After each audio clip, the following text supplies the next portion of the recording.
Bonjour. Cet exercice m'a interpellé, je l'ai trouvé intéressant et j'ai eu envie de vous le proposer. Essayez de le traiter avant de suivre la correction. L'espace est rapporté à un repère orthonormal OIJK. On donne les points A, B, C dont voici les coordonnées. Dans la première partie de l'exercice, la partie A, et la première question, démontrer que le triangle ABC est un triangle rectangle. On ne sait pas s'il va être rectangle en A, en B ou en C. Donc on va essayer de voir s'il est rectangle en A d'abord. On va calculer AB scalaire AC si on trouve 0. Sinon, on calcule BA scalaire BC. Sinon, CB scalaire CA. Donc on va commencer par chercher le vecteur AB et le vecteur AC. Le vecteur AB, ses coordonnées, c'est 6, moins 3, 3, 1 plus 2, 3, 5, moins 2, 3. Et le vecteur AC a pour coordonnées 6, moins 3 égale 3, moins 2, moins 2, c'est 0, et moins 1, moins 2, moins 3. On calcule le produit scalaire, AB scalaire AC, ça va être 3 fois 3, 9, 3 fois 0, c'est 0, moins 3 fois 3, moins 9, égale 0. Donc AB est orthogonal à AC. Les vecteurs étant orthogonaux, le triangle ABC est rectangle en A. Les vecteurs AB et AC sont orthogonaux et non nuls. Donc les points A, B et C ne sont pas alignés. Ils déterminent un plan. Voici le plan ABC. Je note les composantes des vecteurs AB et AC puisque je vais m'en servir plus tard. Et je passe à la deuxième question. Soit P, le plan d'équation cartésienne x plus y plus z moins 3 égale 0. Prouvez que P est orthogonal à la droite AB et P passe par le point A. Pour montrer qu'un plan est orthogonal à une droite, on montre qu'un vecteur normal au plan est collinéaire à un vecteur directeur de la droite. Donc on va chercher un vecteur normal au plan P et on démontrera qu'il est collinéaire au vecteur AB. Ou bien que AB en fait est un vecteur normal au plan P. Le plan P a pour équation x plus y plus z moins 3 égale 0. Un vecteur normal au plan P, si je l'appelle n, ça va être de composante 1, 1, 1. Le vecteur n est normal au plan P. Alors je remarque que AB c'est 3 fois le vecteur n. Comme n est normal au plan, 3 fois n est normal au plan. AB est un vecteur normal au plan. Donc AB est collinéaire à n. AB est normal au plan. Donc le plan est orthogonal à la droite AB. Voici le plan P de vecteur normal n. AB est égal à 3 fois n. N est normal au plan. AB est normal au plan. Donc le plan P est orthogonal à la droite AB. Le plan P est orthogonal à la droite AB. Donc le plan P peut être un peu plus à droite ou un peu plus à gauche, tout en restant orthogonal à la droite AB. Eh bien, justement, on nous demande de prouver que le plan P passe par A. Donc c'est ce plan-là.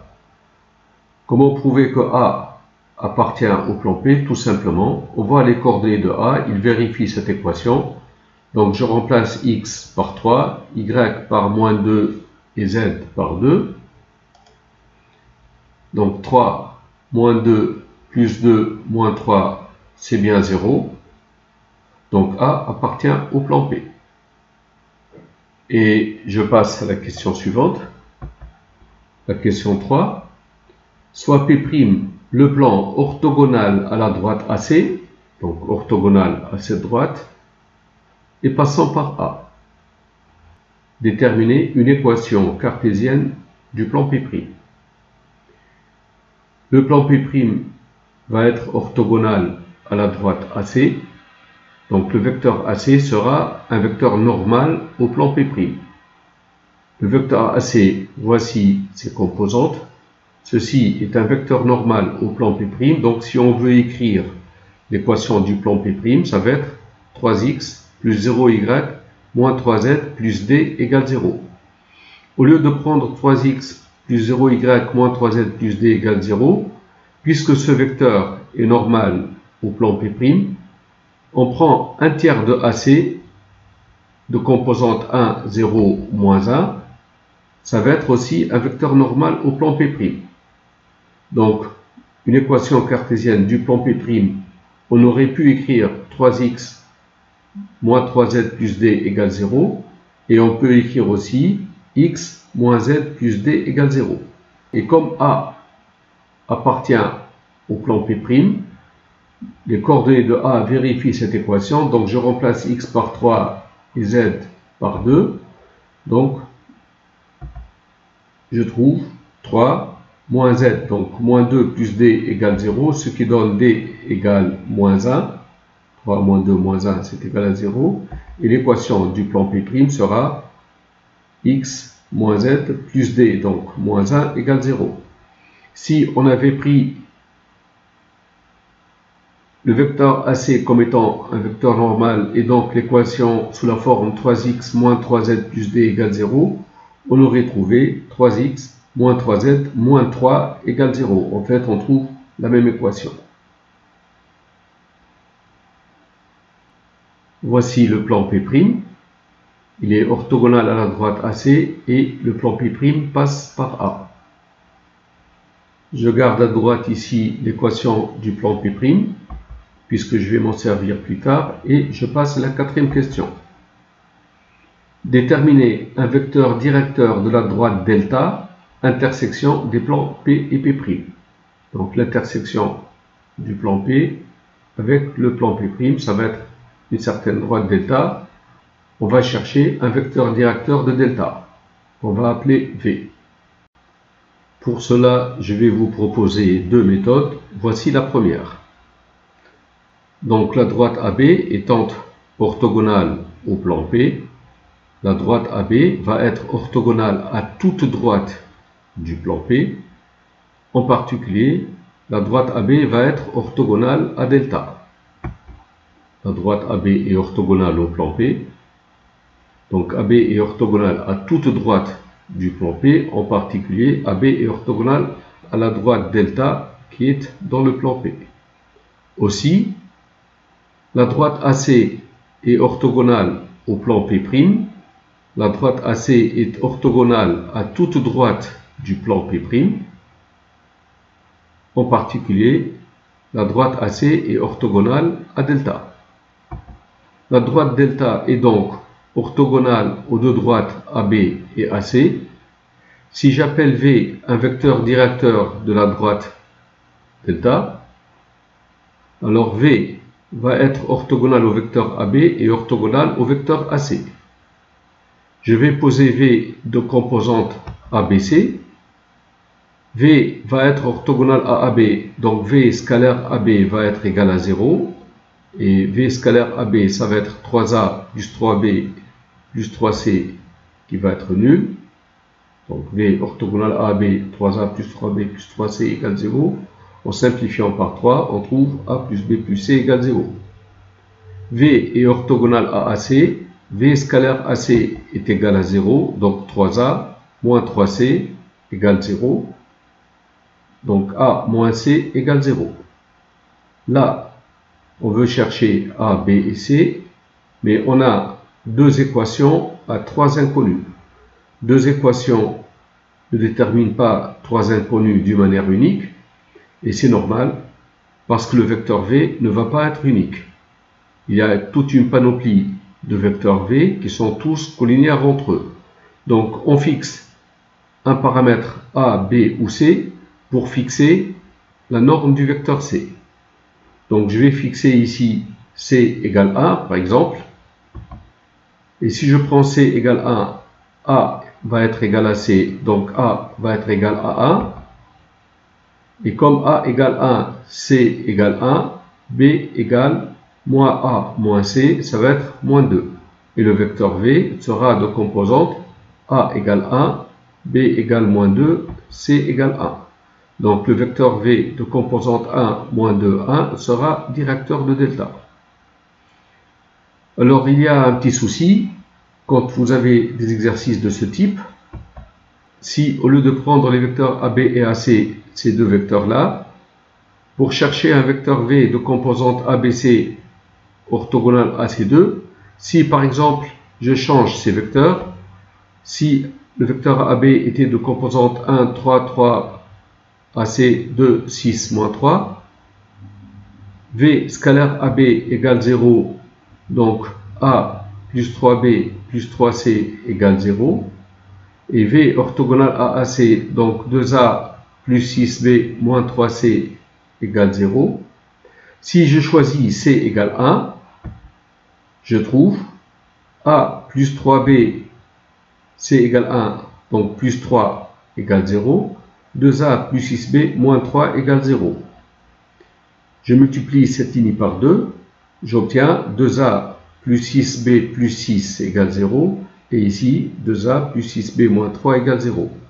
Dans cette ligne, 2A plus 6B est égal à moins 6, 2A plus 6B dans la deuxième ligne sera égal à 3, donc moins 6 égale 3, c'est impossible. Donc on ne peut pas poser C égale 1, et on ne pourra pas poser C égale 2 ou 3 ou moins 1. C ne pourra pas être non nul. Obligatoirement, C va être égal à 0. Donc, dans un cas pareil, qu'est-ce qu'on fait? On ne choisit pas C égale 1. Donc, on choisit A ou B égale 1 ou un autre nombre non nul. Si je choisis par exemple A égale 1, je trouve 1 plus 3B plus 3C égale 0 et 2 plus 6B moins 3C égale 0, c'est-à-dire 3B plus 3C égale moins 1 et 6B moins 3C égale moins 2. En effectuant la somme ici, 3B plus 6B ça fait 9B, la somme ici c'est 0, 9B égale moins 3, B égale moins 3 neuvième ou moins 1 tiers. B égale moins 1 tiers, 3B égale moins 1, avec moins 1 se simplifie, on trouve C égale 0. Et on trouve V de composante A égale 1, B égale moins 1 tiers, C égale 0. Je reviens donc à l'exercice. On a trouvé un vecteur directeur de cette droite delta avec une première méthode. Je note le vecteur V ici que je garde à droite et je garde les coordonnées des points A, B et C et j'entame la deuxième méthode. La deuxième méthode, pour chercher un vecteur directeur de la droite delta intersection des plans P et P', on va chercher un système d'équations paramétriques de la droite delta. La droite delta est en intersection des plans P et P'. Le plan P, on a son équation. Le plan P', on a son équation aussi. Un point M de coordonnées x, y, z appartient à delta si et seulement si le point M appartient au plan P et au plan P'. Donc les coordonnées du point M, les coordonnées x, y, z du point M vérifient cette équation et cette équation. Donc on cherche un système d'équations paramétriques de la droite delta. Ce système est un système d'équations cartésiennes de la droite delta. Donc une droite dans l'espace a un système d'équations cartésiennes, c'est un système de deux équations. Pour trouver un système d'équations paramétriques de la droite delta dans les trois paramètres x, y, z ici, on va poser x, y ou z en paramètres. Donc ici, je choisis de mettre z en paramètre. Je pose z égale t, t quelconque dans R. Si je pose z égale t, alors on a x plus y plus z moins 3 égale 0, x moins z moins 1 égale 0 avec z égale t. Z égale t, donc x égale z plus 1, x égale t plus 1. Et si je veux trouver y c'est moins x, moins z plus 3, moins x, et x égale t plus 1, donc moins x c'est moins t moins 1, moins z, et z égale t, donc moins t, plus 3. je trouve y égale moins t, c'est moins 2t, moins 1 plus 3, c'est 2. Donc delta A pour système d'équation paramétrique, x égale t plus 1, y égale moins 2t plus 2, et z égale t.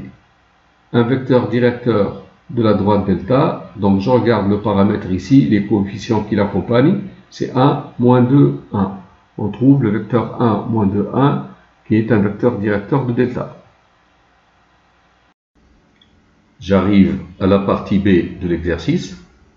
On considère le point D de coordonnées 0, 4, moins 1. Prouver que la droite AD est perpendiculaire au plan ABC. Alors la droite AD est perpendiculaire au plan ABC lorsqu'elle est orthogonale à deux droites séquentes du plan ABC. Donc en particulier, la droite AD sera orthogonale à AB et à AC. Donc on va calculer les coordonnées du vecteur AD. On a le point A, 3, moins 2, 2, et on a le point D. Le vecteur AD, c'est 0, moins 3, 4, plus 2, ça fait 6, et moins 1, moins 2, ça fait moins 3. Alors je calcule AD scalaire AB. AD scalaire AB, c'est moins 3 fois 3, c'est moins 9. 6 fois 3, 18. Moins 3 fois 3, c'est moins 9. La somme est nulle. Donc AD est orthogonale à AB. Et je calcule AD scalaire AC. AD scalaire AC. Moins 3 fois 3, c'est moins 9. 6 fois 0, c'est 0. Et moins 3 fois moins 3, c'est plus 9. La somme est nulle. AD est orthogonal à AC. Donc le vecteur AD est orthogonal aux deux vecteurs non collinéaires AB et AC du plan ABC. Donc le vecteur AD est orthogonal au plan, c'est-à-dire la droite AD est perpendiculaire au plan ABC. Une remarque, le vecteur AD c'est moins 3 fois le vecteur V. Si je multiplie ces nombres par moins 3 fois 1 c'est moins 3. Moins 3 fois moins 2, c'est 6. Et moins 3 fois 1, c'est moins 3. Le vecteur AD, c'est moins 3V. V est directeur de delta. Donc AD est directeur de delta. Comme AD est directeur de delta et que A appartient à la droite delta, alors D appartient à delta. Donc AD égale moins 3V. V est directeur de la droite delta qui passe par A. Donc D appartient à delta. Voici le point D. Dans la deuxième question, calculer le volume du tétraèdre ABCD. On sait que le volume d'un tétraèdre, c'est base fois hauteur divisé par 3. Si je considère donc ce tétraèdre ABCD, on va prendre pour base le triangle ABC. La hauteur, puisque la droite AD est orthogonale au plan ABC, on peut prendre AD comme hauteur.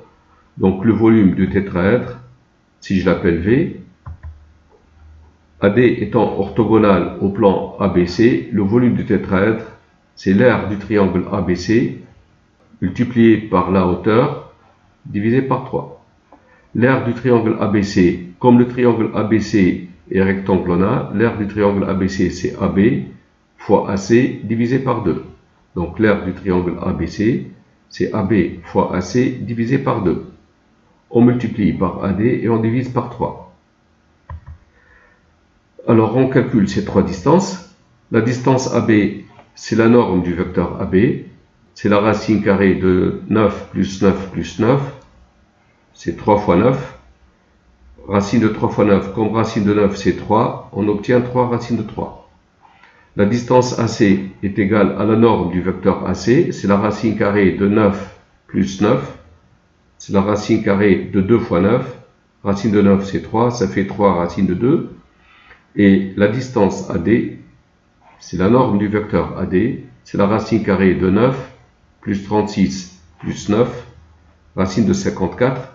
54 c'est 9 fois 6, ou 9 fois 2 fois 3, c'est racine de 9, c'est 3, racine de 2 fois racine de 3.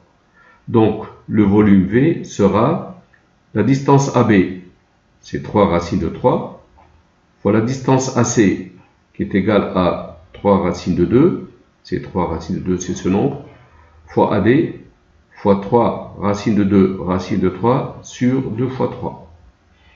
Alors, racine de 3 fois racine de 3, c'est 3, on simplifie par 3. Racine de 2 fois racine de 2 est égal à 2, on simplifie par 2, il reste 3 fois 3 fois 3, c'est 27. Le volume V est égal à 27. Je note ici le volume et j'efface cette page. J'arrive à la troisième question. Prouvez que l'angle BDC a pour mesure pi sur 4. L'angle BDC. Alors pour calculer une mesure de l'angle BDC, on calcule dB scalaire DC de deux manières. Alors on sait que dB scalaire DC, c'est la norme du vecteur dB fois la norme du vecteur DC multiplié par le cosinus de l'angle BDC. dB, c'est composantes. On a le point D, on a le point B. Les composantes du vecteur dB, c'est 6 moins 0 égale 6. 1 moins 4, c'est moins 3. Et 5 plus 1, c'est 6. Le vecteur DC, on a le point C ici. 6 moins 0, c'est égal à 6. Moins 2 moins 4, c'est moins 6. Et moins 1 moins 1, c'est 0. dB scalaire DC, c'est 6 fois 6, 36. Plus 18, plus 0, ça fait 54. D'autre part, si on veut calculer la norme du vecteur dB, on a les composantes du vecteur dB. Sa norme, c'est la racine carrée de 36 plus 9 plus 36. 36 plus 9 plus 36, c'est 81. La racine carrée, c'est 9. La norme du vecteur DC, voici le vecteur DC. Sa norme, c'est la racine carrée de 36 plus 36. C'est 2 fois 36, c'est racine de 36, c'est égal à 6 fois racine de 2. Et en regardant ici, on remplace dB scalaire DC par 54, qui est égal à la norme du vecteur dB, donc 9, fois la norme du vecteur DC, c'est 6 racine de 2, fois le cosinus de l'angle BDC. Le cosinus de l'angle BDC sera 54 divisé par ce nombre. 9 fois 6, c'est égal à 54, on simplifie, donc le cosinus, c'est 1 sur racine de 2, ou racine de 2 sur 2. On a le cosinus, c'est égal à racine de 2 sur 2, donc l'angle géométrique, c'est pi sur 4. Ce qui répond à cette question. Je passe à la quatrième question, et je veux calculer l'aire du triangle BDC. Donc, je considère le triangle BDC. Alors, vous pouvez vérifier que ce triangle n'est pas rectangle, n'est pas isocèle non plus. Donc, qu'est-ce qu'on fait? On va considérer H, le projeté orthogonal de B, sur le côté DC. Le triangle BHD, donc, est rectangle en H. Cet angle ici, c'est pi sur 4. Donc, l'angle BDC, c'est pi sur 4. La somme des angles d'un triangle, c'est pi. On a pi sur 2, pi sur 4 ici, donc il reste pi sur 4 ici. Donc l'angle DBH, c'est pi sur 4. Ces deux angles sont égaux, donc le triangle BHD est isocèle rectangle en H. Et étant isocèle, on a la distance BH qui est égale à HD. Alors, pour calculer la distance BH, pourquoi je calcule la distance BH? Parce que pour calculer l'aire de ce triangle, je vais utiliser la distance BH, c'est une hauteur, fois DC divisé par 2.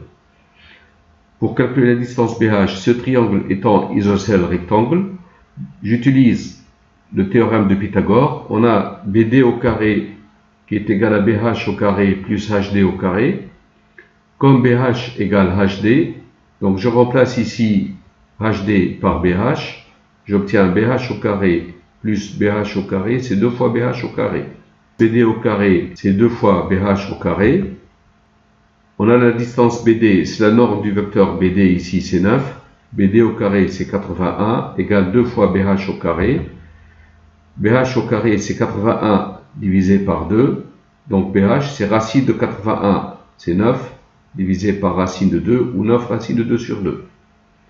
On a la distance BH, donc l'aire du triangle BCD sera la distance BH, c'est la hauteur, fois la distance CD divisé par 2, donc CD fois BH sur 2. La distance CD est égale à la norme du vecteur CD, c'est 6 racine de 2. La distance BH, c'est 9 racine de 2 sur 2, qu'on divise par 2. Racine de 2 fois racine de 2, c'est égal à 2. On simplifie par 2. 6 divisé par 2, c'est 3. Et 3 fois 9, c'est 27. L'aire du triangle BCD est égale à 27. On veut déduire la distance du point A au plan BDC. Donc, la distance du point A au plan BDC. On a l'aire du triangle BDC, donc on considère ce tétraèdre. On a calculé le volume de ce tétraèdre et on sait que le volume d'un tétraèdre c'est base fois hauteur divisé par 3, soit D, la distance du point A au plan BDC. Le volume du tétraèdre c'est l'aire du triangle BDC fois la distance du point A à ce plan, donc fois D divisé par 3. Le volume du tétraèdre ABCD c'est V égale l'aire du triangle BDC fois la distance D, c'est la hauteur issue de A, donc c'est la distance du point A au plan BDC divisé par 3. On sait que le volume c'est 27, donc je remplace V par 27. L'aire du triangle BDC, on vient de trouver, c'est 27 aussi, fois D divisé par 3. En simplifiant par 27, on trouve D égale 3. Donc la distance du point A au plan BDC est égale à 3. Voilà, c'est la fin de l'exercice. Merci d'avoir suivi.